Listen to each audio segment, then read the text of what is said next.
Hey everyone, it's John with Depth Chart Scuba, and I was just getting packed up downstairs for some more local diving, and I had to get something out of my Save a Dive kit, and I thought it was a perfect time to go through, do a quick video, and I'll try to keep it quick about what I bring with me, why I bring it, and hopefully give you guys some great ideas to incorporate into your Save a Dive setup, or if you haven't built a Save a Dive kit or bought one yet, hopefully some great ideas here. So this is actually just a shaving kit bag that I bought at a Canex store at an Armed Forces base. You can use anything. I had it, I wasn't using it, so no rhyme or reason for it.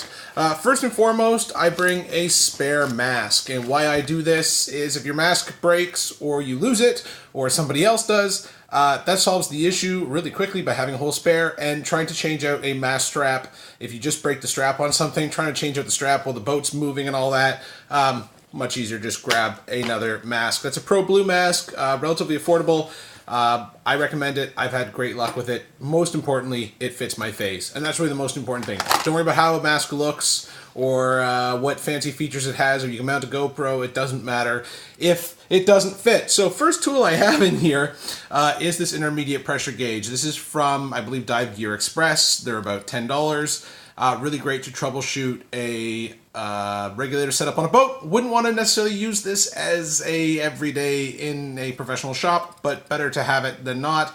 It's a cheaper model, but it will be very valuable when it's needed. The next tool I have in here is a screwdriver. This is a electrician screwdriver from Phoenix Contact. It's actually a rebranded Weehaw. The best dang screwdriver in the world. I'll put the part number in the annotation. But really, just to have something to pry with that's got a sharp edge is really handy. You can use it to adjust anything that's flathead, and just a really great screwdriver. I have probably about 10 of them, and don't leave home without them. Really great to have. The other tool that I have in here is this adjustable wrench. Now this is from Princess Auto here in Canada. It's made by a company called ProPoint, and I got turned on to this when I was doing a course at a local dive shop. It goes very, very, very wide. It has very, very sharp edges, and most importantly, it's very thin. So you can actually get this into where the hose is connected to your first stage. You can use a tank to do something with a tank valve. This is useful not only on a dive boat, but in the shop. It's just the right tool for the job. I also have two small wrenches. These are from Excess Scuba. And they are very light, they are very convenient, but they don't fit a lot of hoses well. I think a lot of manufacturers have a lot of chrome plating and that sort of thing on there, so some hoses you really gotta jam it in there, and so I find that it's easier to use the adjustable wrench. But these are only a few dollars each, and I think they're really good to have, especially because sometimes you need two wrenches, one to hold the nut on the second stage, rather than relying on the pressure, the strength of the body of the second stage. You risk cracking the plastic. So be able to hold both sides if you can. So that's it when it comes to tools. I have a small pair of pliers, but they're kind of rusty, and I've never actually used them, but a multi-tool would maybe be a better idea. When it comes to spare parts and that sort of thing, I actually carry a whole inflator. This is just a cheap one off Amazon.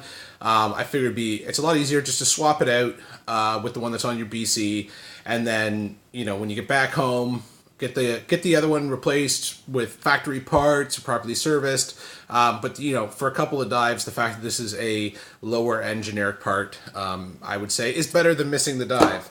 I also have some Tenacious repair tape down here. I've never had to use this stuff, but it looks like Aqualung, I believe, uses it in their BC repair kits, like their Save a Dive kit, and it has good ratings. Hopefully I never have to use it, but apparently it's really sticky, strong stuff. It was about $5 off Amazon.